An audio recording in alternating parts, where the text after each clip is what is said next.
I would grill the cop who wrote that police report like a cheeseburger and basically say, you overstated this thing.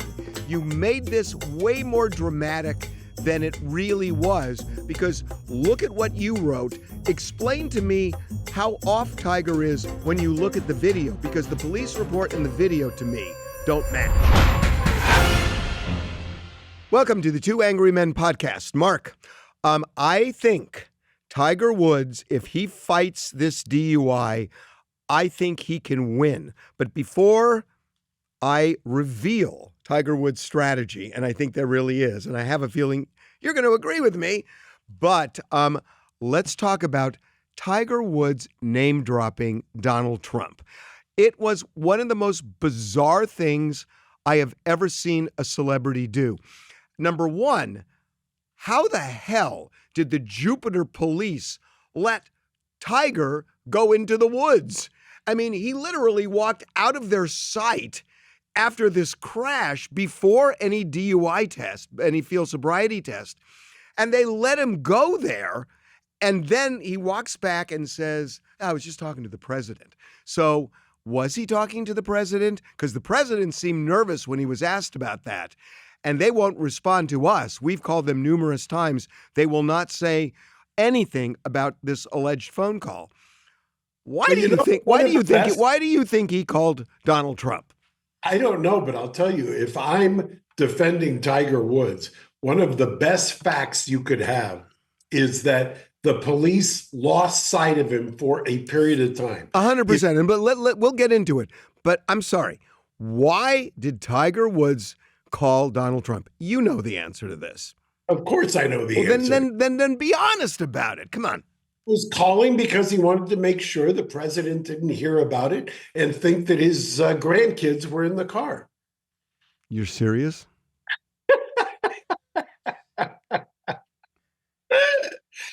What do you think? There's two reasonable. I'm going to give you two reasonable. Number one, he was concerned that the president would hear about it, and if he didn't talk to him, that he would worry that the grandkids were in the car, because famously he's dating the grandbaby mama of several of the president's grandkids. Or the more cynical TMZ-driven host of the two of us would say, well, he's calling to hope that the president will make a call and have some influence on the police not to take him in. That's such a cynical viewpoint. Yeah, from a president who happens to live right in that area, which is his residence. The same zip code, isn't he? The same zip code. So come on. It's so obvious. And then for Tiger to drop it the way he did, it's just like, it's cringeworthy. Do you have any of the, I really watched, I don't know if it's AI or if it was real. Do you have the field sobriety test? Yeah, I do. So let's get into this, because I do think, and I think this gets really complicated, because I can tell you this, that an hour ago from the time we're talking right now, we broke a story that it looks like he's in Switzerland. His jet went to Switzerland. It was there for a short period of time and then left. But there are two really high-end treatment centers, and he said he was going to go into rehabilitation. So it's pretty clear he's in Switzerland now getting that. That presupposes that he's acknowledging he has a problem with meds.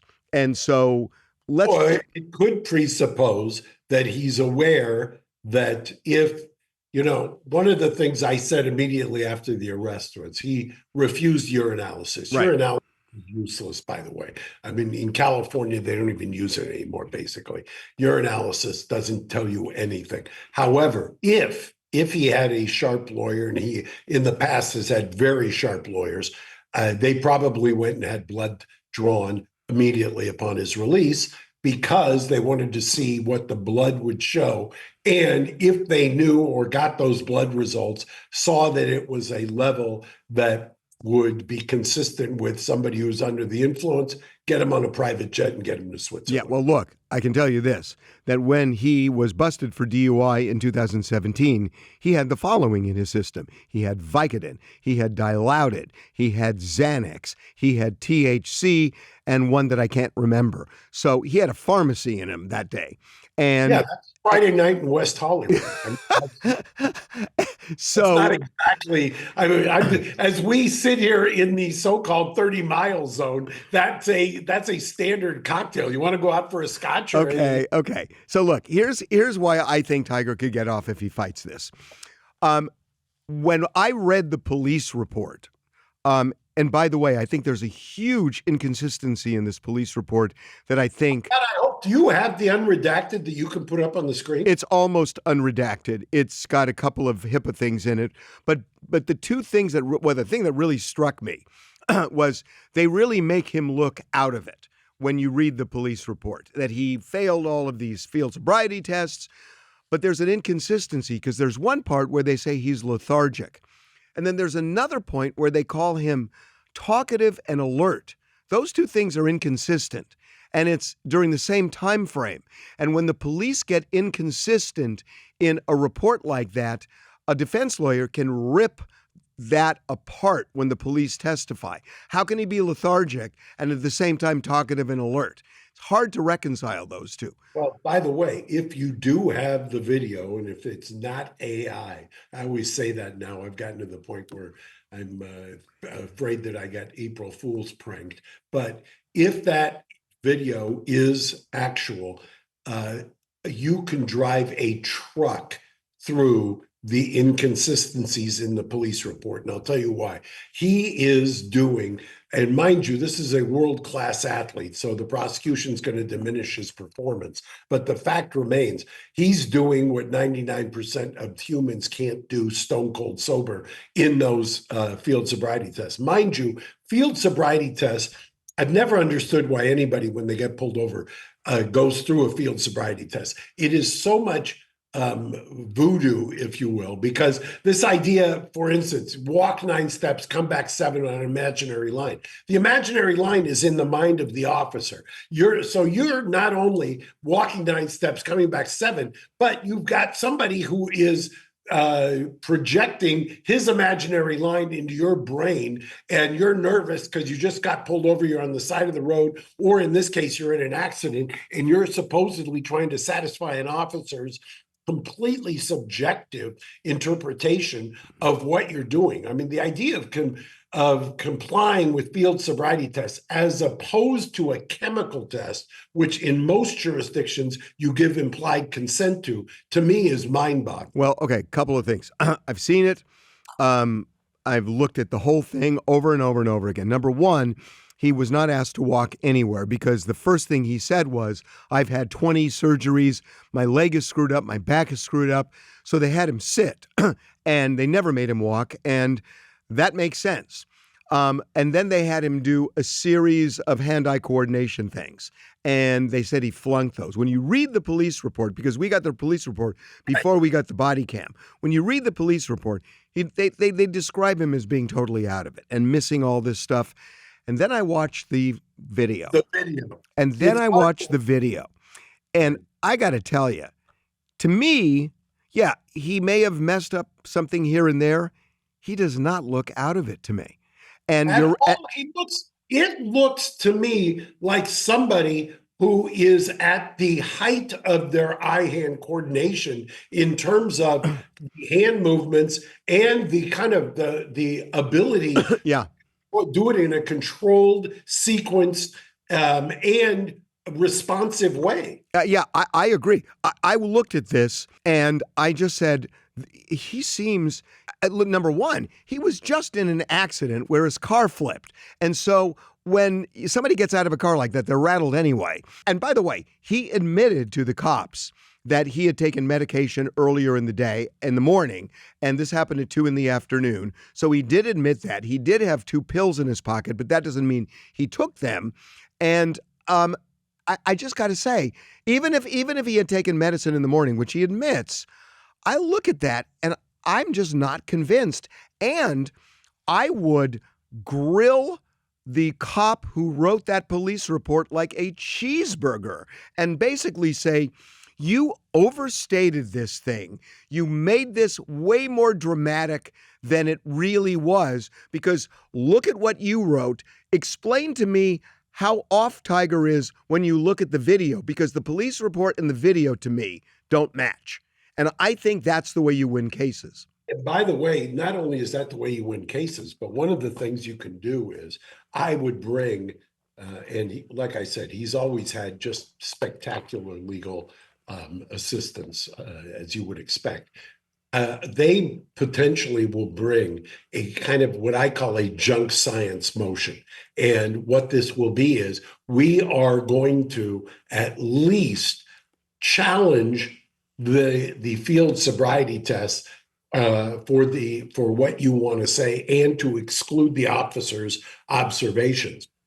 You could actually do both. And strategically or tactically, while you do that, you want to get out there the officer on the stand, and you want to your term, I haven't heard that before, but I'm going to steal it. Grill him like a cheeseburger. The cross-examination that's available to you based on a in real time comparison of playing 30-second clip, going to the police report, grilling the person, go to the tape, go to the report. Right. The back and forth you're going to have in the span of 20 minutes, somebody looking like basically what Alex Spiro did to the officer in the Russ case. Yeah. Yeah. Okay. So, couple of things here. So, number one, I would guess this would not be admissible, but I got to say, when you look at Tiger's DUI case in 2017, there is body cam there, and he looks 3 sheets. He is just out of it. And if this came to trial, I'm sure the judge wouldn't allow it, but it's like, you want to see Tiger Woods when he is wasted, and then you play that tape and say, does he look anything like that here? The judge wouldn't allow that, right? No, probably not, unless you were, the prosecution could unintentionally, I hate this, but I call it open the door to that kind of evidence, depending on what they want to say, if they're going to use, if they want to use a history or prior so-called bad acts or prior MO evidence, then potentially you could get it in. I think the thing and circling back to where you started off, the problem they've got is if he says, I went into the woods, if the officer admits he went into the woods and Tiger says— you see it in the video. If he says, I went into the woods, yeah, I called the president, but I also wanted to calm myself down. I took something at that point to calm myself down. Perfect.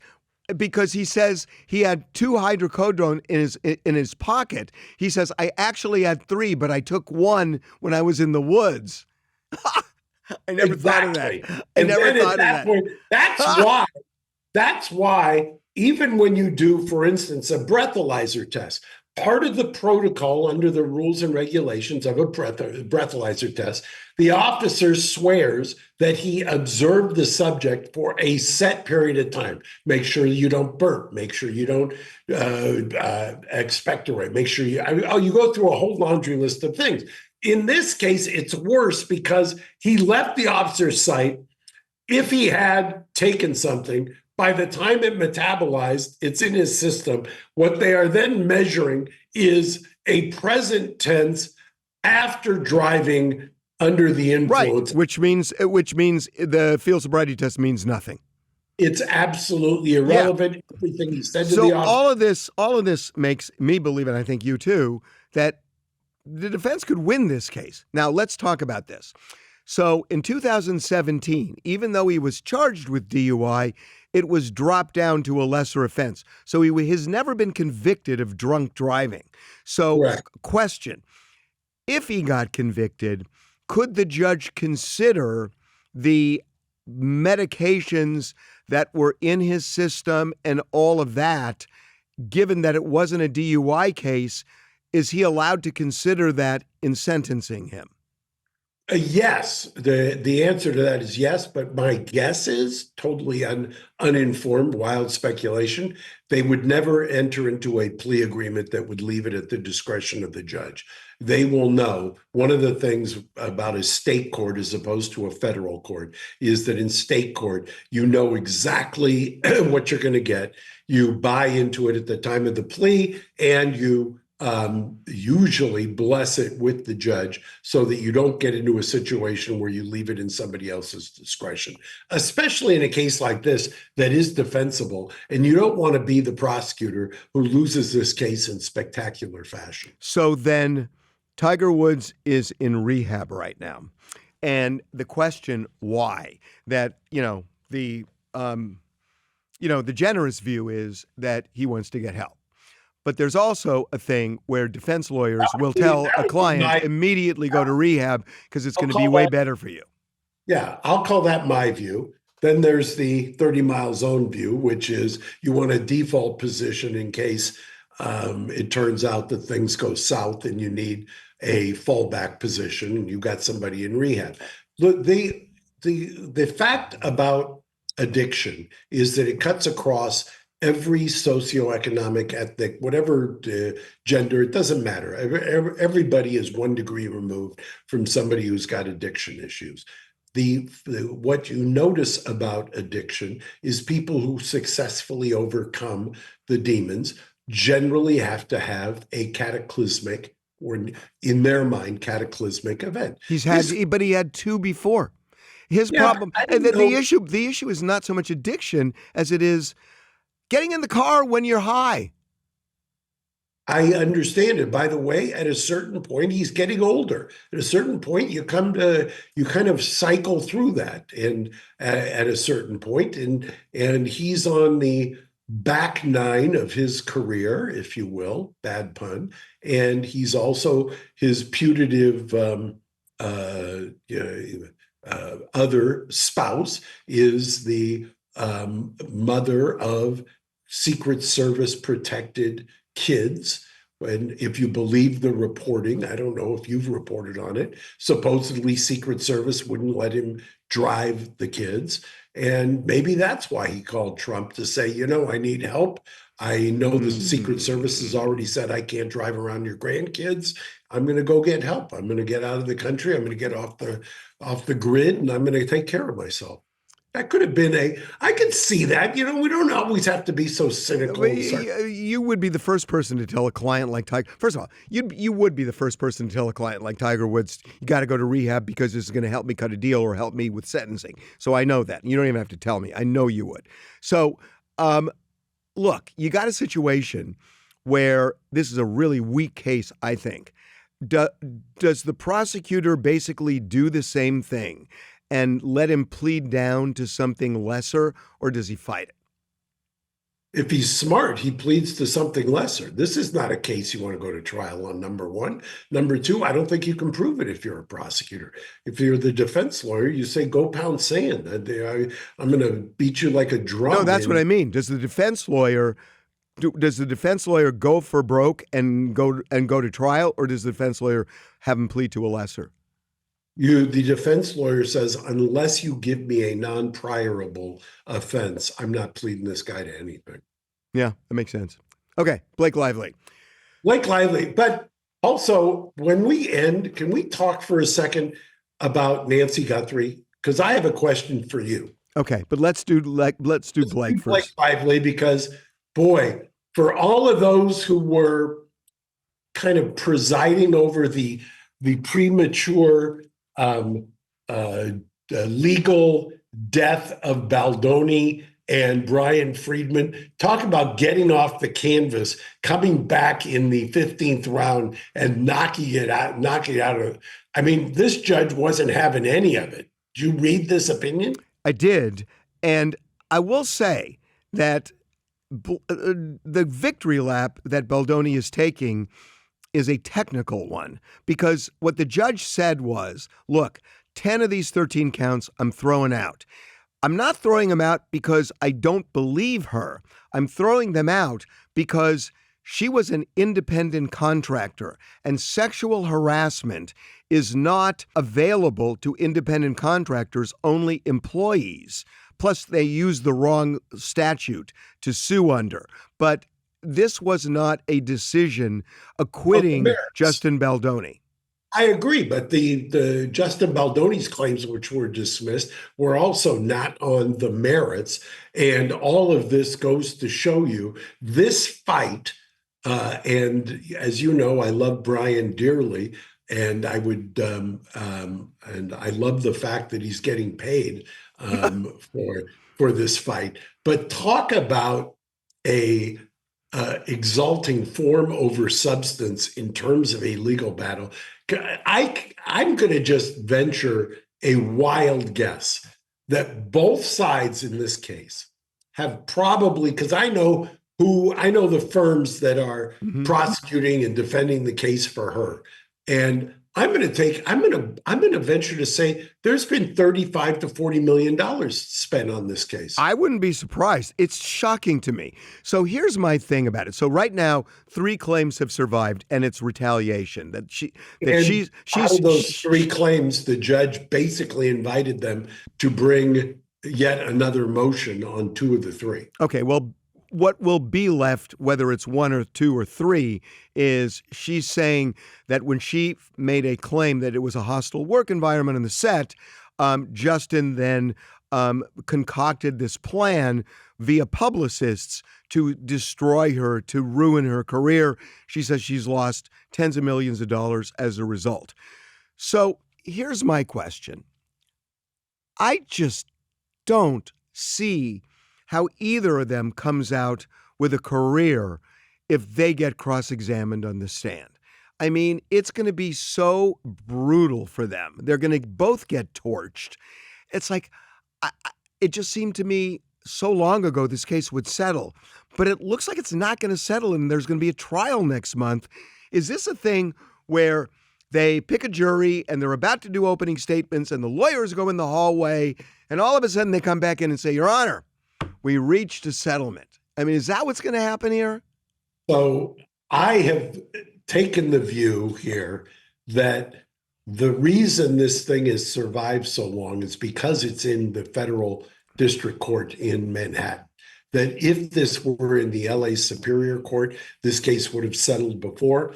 And I'm with you. To quote my father, he would have said this case will never settle until one or both of the litigants see the whites of the jurors' eyes. And that's exactly what it's going to take, because there's no win here. This is just, at this point, it's damage control. But how do they settle, Mark? I mean, that's the thing.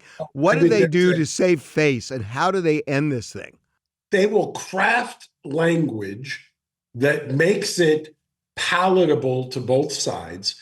They will have, if they don't have already, they will have a mediator who I could give you one of the 5 usual suspects. And I have not talked to Brian about this, so I'm speculating, but they get somebody like Lou Meisinger, or they'll get Rich Stone, or they'll get Peter Litch, one of those guys. I cannot believe you said that name. Do you know, I worked in his law firm when I was practicing law. Did you really? Yes, but he was with a firm, and now I'm trying to remember the name of the firm, Meisinger something and something. And oh my God, I worked. In fact, I think I clerked for them when I was in law school. Oh my God, I can't believe you mentioned it. Well, I won't make the jab, but I know that I'm that old. I got it. Yeah, I know. I didn't know he was that old. Yeah.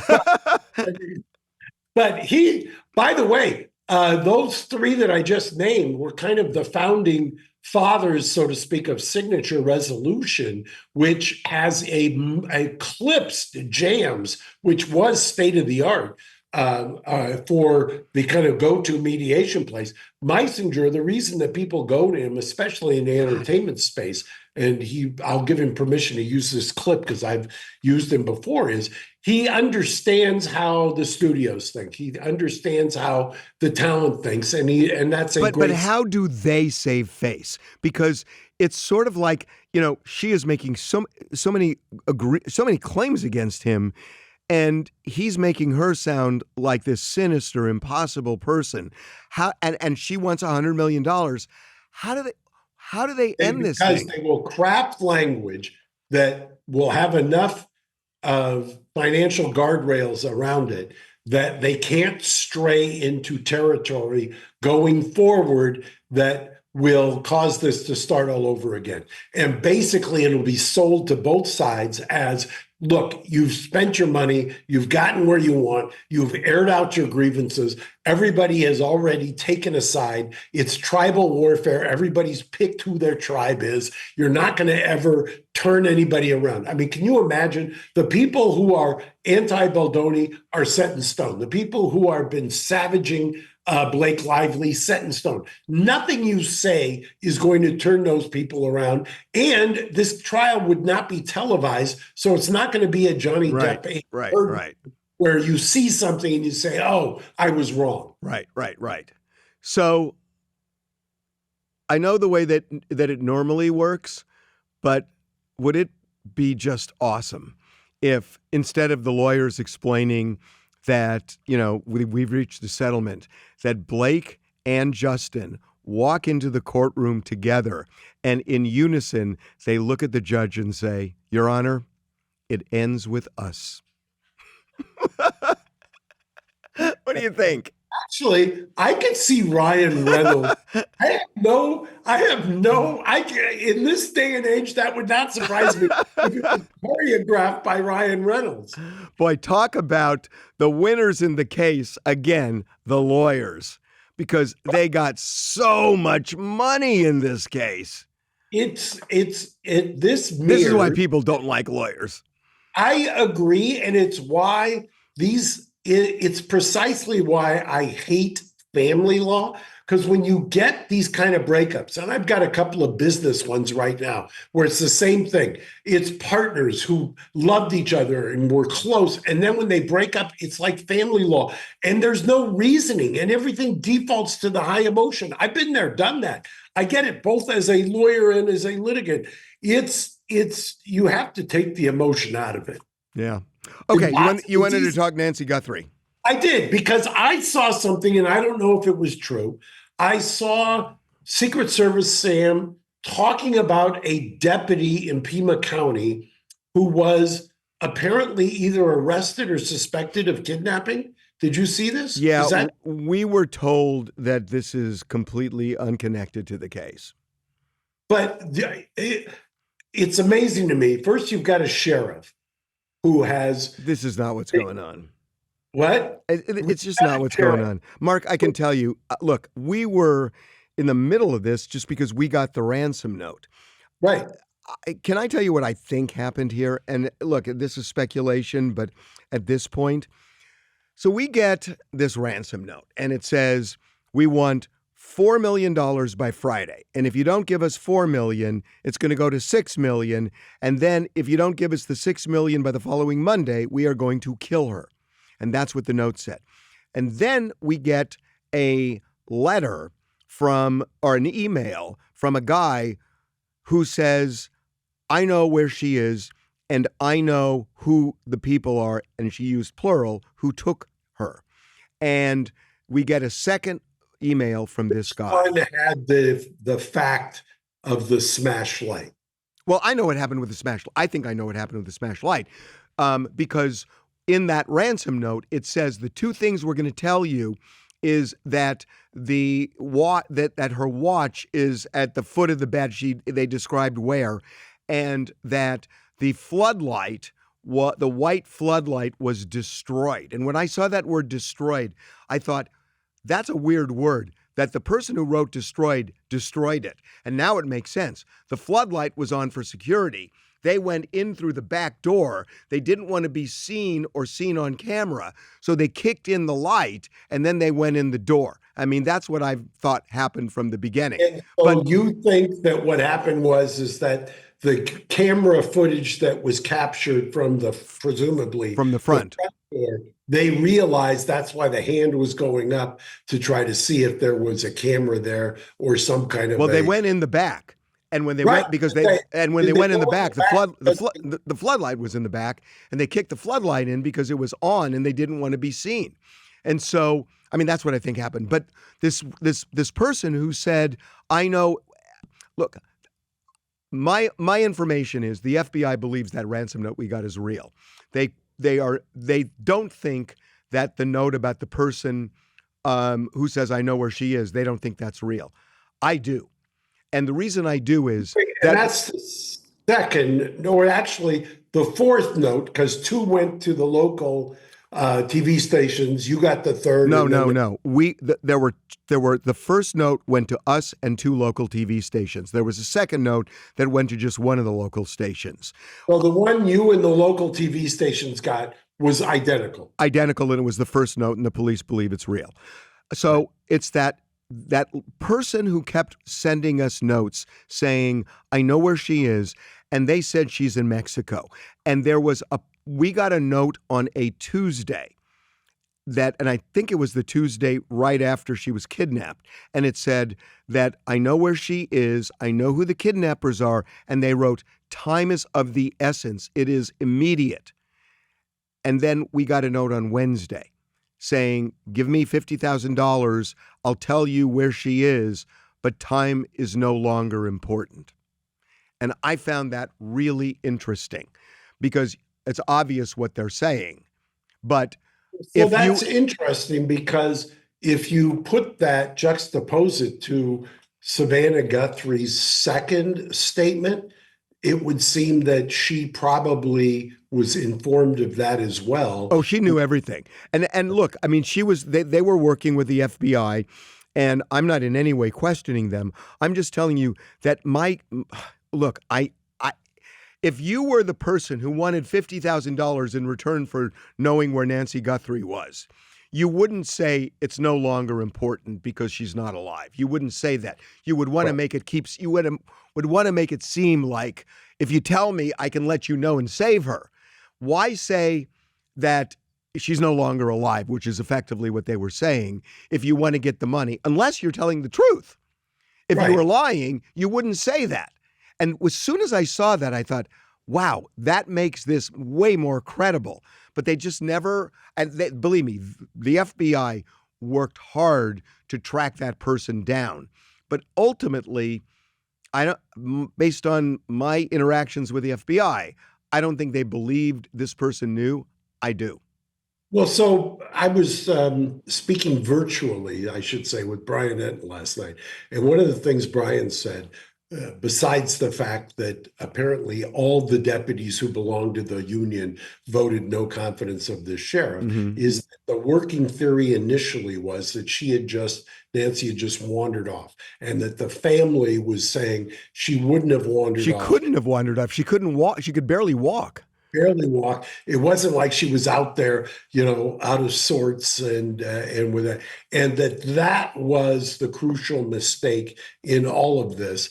But I come back to, I don't understand how a deputy, at the same time, the largest kidnapping case basically since Charles Lindbergh, or the Lindbergh baby, all of a sudden is accused of kidnapping in the same department that is muffing this. I mean, the whole thing seems bizarre to me, and interesting that I didn't know, you didn't tell me or the listeners about the second note in Mexico, because one of the law enforcement... we didn't talk about it because the FBI asked us not to. Well, one of the original experts said what you bi-coastal elites don't understand is we are close to the border, and this is not uncommon. It's not common, but it's not rare. They know it too. The FBI knows that she could well have been taken to Mexico. They don't believe immediately, but they believe she could have been taken because they did some things to check if there was sort of an immediate crossing, and they said there wasn't. But they acknowledged to me that she could well be in Mexico. So it's just so sad. I don't understand, though, is if you did the cell phone analysis from the towers and you were able to ping what devices were being used on that night, how you couldn't drill down, even if it was a burner phone, where and when the things went. I'll tell you, they were doing everything. I mean, they spent hours with my IT team, hours and hours and hours with my IT team to What try were they looking for? To try to find metadata. They were working to figure out who was sending this ransom note, who this person was sending the other notes. They couldn't do it. They couldn't do it. And boy, did they try, I'll tell you. Wow. Okay. We're not going to solve this one. It's just really sad. No, we aren't going to solve it. I have one last question for you. Pam Bondi, as we is one day out of her job. R.I.P.